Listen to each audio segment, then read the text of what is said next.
شروع اللہ کے نام سے جو بڑا مہربان نہایت رحم والا ہے۔ کاف ہا یا عین صاد، یہ تمہارے پروردگار کی مہربانی کا بیان ہے جو اس نے اپنے بندے زکریا پر کی تھی، جب انہوں نے اپنے پروردگار کو دبی آواز سے پکارا اور کہا کہ اے میرے پروردگار، میری ہڈیاں بڑھاپے کے سبب کمزور ہو گئی ہیں اور سر شعلہ مارنے لگا ہے، اور اے میرے پروردگار، میں تجھ سے مانگ کر کبھی محروم نہیں رہا، اور میں اپنے بعد اپنے بھائی بندوں سے ڈرتا ہوں، اور میری بیوی بانجھ ہے، تو مجھے اپنے پاس سے ایک وارث عطا فرما جو میری اور اولاد یعقوب کی میراث کا مالک ہو، اور اے میرے پروردگار اس کو خوش اتوار بنائیو۔ اے زکریا، ہم تم کو ایک لڑکے کی بشارت دیتے ہیں جس کا نام یحییٰ ہے، اس سے پہلے ہم نے اس نام کا کوئی شخص پیدا نہیں کیا۔ انہوں نے کہا، پروردگار، میرے ہاں کس طرح لڑکا ہوگا جس حال میں میری بیوی بانجھ ہے اور میں بڑھاپے کی انتہا کو پہنچ گیا ہوں؟ حکم ہوا کہ اسی طرح ہوگا۔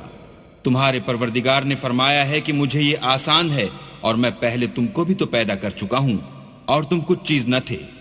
کہا کہ پروردگار، میرے لیے کوئی نشانی مقرر فرما۔ فرمایا، نشانی یہ ہے کہ تم صحیح و سالم ہو کر 3 رات دن لوگوں سے بات نہ کر سکو گے۔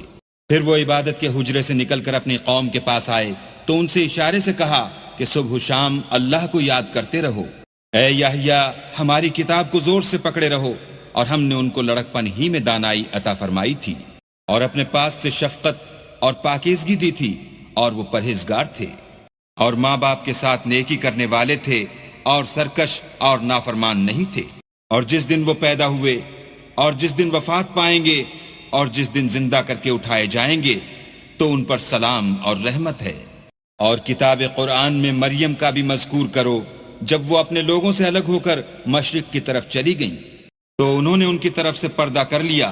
اس وقت ہم نے ان کی طرف اپنا فرشتہ بھیجا تو وہ ان کے سامنے ٹھیک آدمی کی شکل بن گیا۔ مریم بولی کہ اگر تم پرہیزگار ہو تو میں تم سے اللہ کی پناہ مانگتی ہوں۔ انہوں نے کہا کہ میں تو تمہارے پروردگار کا بھیجا ہوا یعنی فرشتہ ہوں، اور اس لیے آیا ہوں کہ تمہیں پاکیزہ لڑکا بخشوں۔ مریم نے کہا کہ میرے ہاں لڑکا کیوں کر ہوگا، مجھے کسی بشر نے چھوا تک نہیں، اور میں بدکار بھی نہیں ہوں۔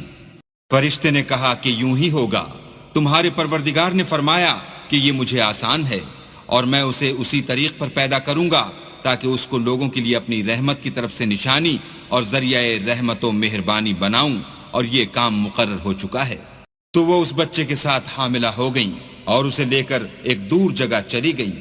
پھر درد ذہ ان کو کھجور کے تنے کی طرف لے آیا، کہنے لگیں کہ کاش میں اس سے پہلے مر چکتی اور بھولی بسری ہو گئی ہوتی۔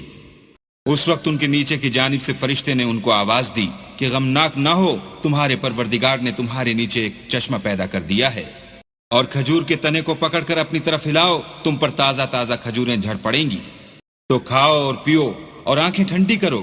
اگر تم کسی آدمی کو دیکھو تو کہنا کہ میں نے اللہ کے لیے روزے کی منت مانی، تو آج میں کسی آدمی سے ہرگز کلام نہیں کروں گی۔ پھر وہ اس بچے کو اٹھا کر اپنی قوم کے لوگوں کے پاس لے آئیں۔ وہ کہنے لگے کہ مریم، یہ تو نے برا کام کیا۔ اے ہارون کی بہن، نہ تو تیرا باپ ہی بداتوار آدمی تھا اور نہ تیری ماں ہی بدکار تھی۔ تو مریم نے اس لڑکے کی طرف اشارہ کیا۔ وہ بولے کہ ہم اس سے کہ گود کا بچہ ہے کیوں کر بات کریں؟ بچے نے کہا کہ میں اللہ کا بندہ ہوں، اس نے مجھے کتاب دی ہے اور نبی بنایا ہے، اور میں جہاں ہوں اور جس حال میں ہوں مجھے صاحب برکت کیا ہے، اور جب تک زندہ ہوں مجھ کو نماز اور زکوٰۃ کا ارشاد فرمایا ہے، اور مجھے اپنی ماں کے ساتھ نیک سلوک کرنے والا بنایا ہے اور سرکش و بدبخت نہیں بنایا۔ اور جس دن میں پیدا ہوا اور جس دن مروں گا اور جس دن زندہ کر کے اٹھایا جاؤں گا، مجھ پر سلام و رحمت ہے۔ یہ مریم کے بیٹے عیسیٰ ہیں، اور یہ سچی بات ہے جس میں لوگ شک کرتے ہیں۔ اللہ کو سزاوار نہیں کہ کسی کو بیٹا بنائے، وہ پاک ہے۔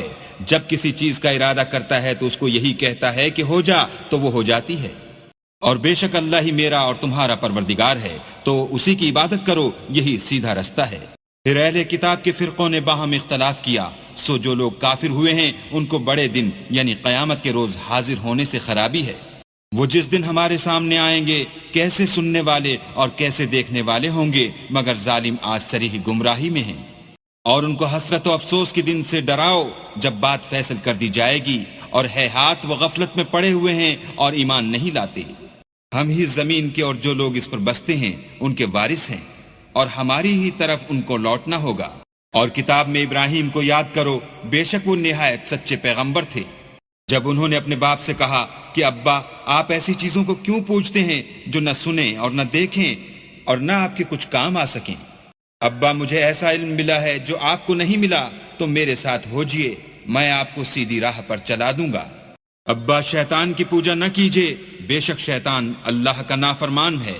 ابا، مجھے ڈر لگتا ہے کہ آپ کو اللہ کا عذاب آ پکڑے تو آپ شیطان کے ساتھی ہو جائیں۔ اس نے کہا کہ ابراہیم، کیا تو میرے معبودوں سے برگشتہ ہے؟ اگر تو باز نہ آئے گا تو میں تجھے سنسار کروں گا اور تو ہمیشہ کے لیے مجھ سے دور ہو جا۔ ابراہیم نے السلام علیکم کہا اور کہا کہ میں آپ کے لیے اپنے پروردگار سے بخشش مانگوں گا، بے شک وہ مجھ پر نہایت مہربان ہے۔ اور میں آپ لوگوں سے اور جن کو آپ اللہ کے سوا پکارتے ہیں ان سے کنارہ کرتا ہوں اور اپنے پروردگار ہی کو پکاروں گا۔ امید ہے کہ میں اپنے پروردگار کو پکار کر محروم نہیں رہوں گا۔ اور جب ابراہیم ان لوگوں سے اور جن کی وہ اللہ کے سوا پرستش کرتے تھے الگ ہو گئے تو ہم نے ان کو اسحاق اور اسحاق کو یعقوب بخشے اور سب کو پیغمبر بنایا، اور ان کو اپنی رحمت سے بہت سی چیزیں عنایت کی اور ان کا ذکر جمیل بلند کیا۔ اور کتاب میں موسیٰ کا بھی ذکر کرو، بے شک وہ ہمارے برگزیدہ اور پیغمبر مرسل تھے، اور ہم نے ان کو طور کی داہنی طرف پکارا اور باتیں کرنے کے لیے نزدیک بلایا، اور اپنی مہربانی سے ان کو ان کا بھائی ہارون پیغمبر عطا کیا۔ اور کتاب میں اسماعیل کا بھی ذکر کرو، وہ وعدے کے سچے اور ہمارے بھیجے ہوئے نبی تھے، اور اپنے گھر والوں کو نماز اور زکوٰۃ کا حکم کرتے تھے اور اپنے پروردگار کے ہاں پسندیدہ و برگزیدہ تھے۔ اور کتاب میں ادریس کا بھی ذکر کرو، وہ بھی نہایت سچے نبی تھے، اور ہم نے ان کو اونچی جگہ اٹھا لیا تھا۔ یہ وہ لوگ ہیں جن پر اللہ نے اپنے پیغمبروں میں سے فضل کیا، یعنی اولاد آدم میں سے، اور ان لوگوں میں سے جن کو ہم نے نوح کے ساتھ کشتی میں سوار کیا، اور ابراہیم اور یعقوب کی اولاد میں سے، اور ان لوگوں میں سے جن کو ہم نے ہدایت دی اور برگزیدہ کیا۔ جب ان کے سامنے ہماری آیتیں پڑھی جاتی تھیں تو سجدے میں گر پڑتے اور روتے رہتے تھے۔ پھر ان کے بعد چند ناخلف ان کے جانشین ہوئے جنہوں نے نماز کو چھوڑ دیا، گویا اسے کھو دیا، اور خواہشات نفسانی کے پیچھے لگ گئے، سو ان قریب ان کو گمراہی کی سزا ملے گی۔ ہاں، جنہوں نے توبہ کی اور ایمان لایا اور عمل نیک کیے تو ایسے لوگ بہشت میں داخل ہوں گے اور ان کا ذرا نقصان نہ کیا جائے گا، یعنی بہشت جاویدانی میں، جس کا اللہ نے اپنے بندوں سے وعدہ کیا ہے اور جو ان کی آنکھوں سے پوشیدہ ہے۔ بے شک اس کا وعدہ نیکوکاروں کے سامنے آنے والا ہے۔ وہ اس میں سلام کے سوا کوئی بیہودہ کلام نہ سنیں گے، اور ان کے لیے صبح و شام کھانا تیار ہوگا۔ یہی وہ جنت ہے جس کا ہم اپنے بندوں میں سے ایسے شخص کو مالک بنائیں گے جو پرہیزگار ہوگا۔ اور فرشتوں نے پیغمبر کو جواب دیا کہ ہم تمہارے پروردگار کے حکم کے سوا اتر نہیں سکتے، اور جو کچھ ہمارے آگے ہے اور جو پیچھے ہے اور جو ان کے درمیان ہے سب اسی کا ہے، اور تمہارا پروردگار بھولنے والا نہیں، یعنی آسمان اور زمین کا اور جو ان دونوں کے درمیان ہے سب کا پروردگار۔ تو اسی کی عبادت کرو اور اسی کی عبادت پر ثابت قدم رہو، بھلا تم کوئی اس کا ہم نام جانتے ہو؟ اور کافر انسان کہتا ہے کہ جب میں مر جاؤں گا تو کیا زندہ کر کے نکالا جاؤں گا؟ کیا ایسا انسان یاد نہیں کرتا کہ ہم نے اس کو پہلے بھی تو پیدا کیا تھا اور وہ کچھ بھی چیز نہ تھا؟ تمہارے پروردگار کی قسم، ہم ان کو جمع کریں گے اور شیطان کو بھی، پھر ان سب کو جہنم کے گرد حاضر کریں گے اور وہ گھٹنوں پر گرے ہوئے ہوں گے۔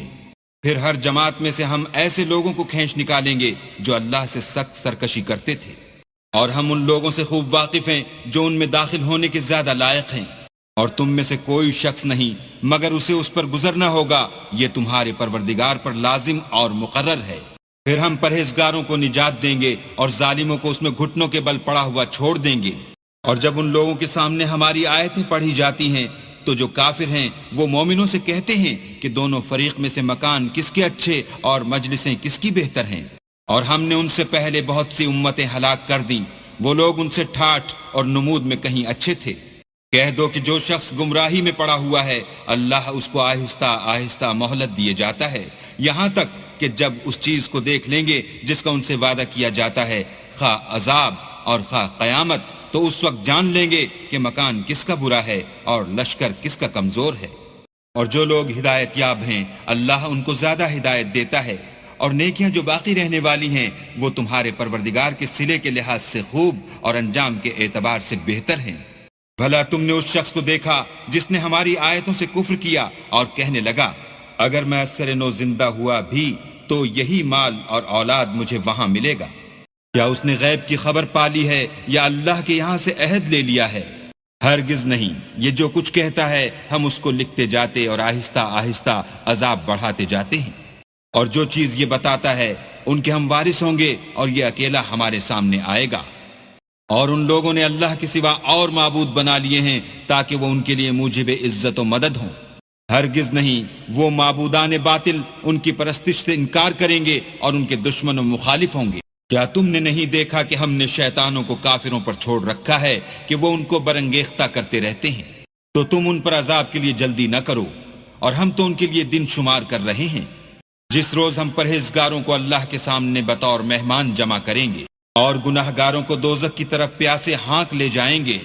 تو لوگ کسی کی سفارش کا اختیار نہ رکھیں گے مگر جس نے اللہ سے اقرار لیا ہو، اور کہتے ہیں اللہ بیٹا رکھتا ہے۔ ایسا کہنے والو، یہ تو تم بری بات زبان پر لاتے ہو۔ قریب ہے کہ اس افطرا سے آسمان پھٹ پڑیں اور زمین شق ہو جائے اور پہاڑ پارا پارا ہو کر گر پڑیں کہ انہوں نے اللہ کے لیے بیٹا تجویز کیا، اور اللہ کو شایع نہیں کہ کسی کو بیٹا بنائے۔ تمام شخص جو آسمانوں اور زمین میں ہیں سب اللہ کے روبرو بندے ہو کر آئیں گے۔ اس نے ان سب کو اپنے علم سے گھیر رکھا اور ایک ایک کو شمار کر رکھا ہے، اور سب قیامت کے دن اس کے سامنے اکیلے اکیلے حاضر ہوں گے۔ اور جو لوگ ایمان لائے اور عمل نیک کیے، اللہ ان کی محبت مخلوقات کے دل میں پیدا کر دے گا۔ اے پیغمبر، ہم نے یہ قرآن تمہاری زبان میں آسان نازل کیا ہے تاکہ تم اس سے پرہیزگاروں کو خوشخبری پہنچا دو اور جھگڑالوؤں کو ڈر سنا دو۔ اور ہم نے ان سے پہلے بہت سے گروہوں کو ہلاک کر دیا ہے، بھلا تم ان میں سے کسی کو دیکھتے ہو یا کہیں ان کی بھنک سنتے ہو؟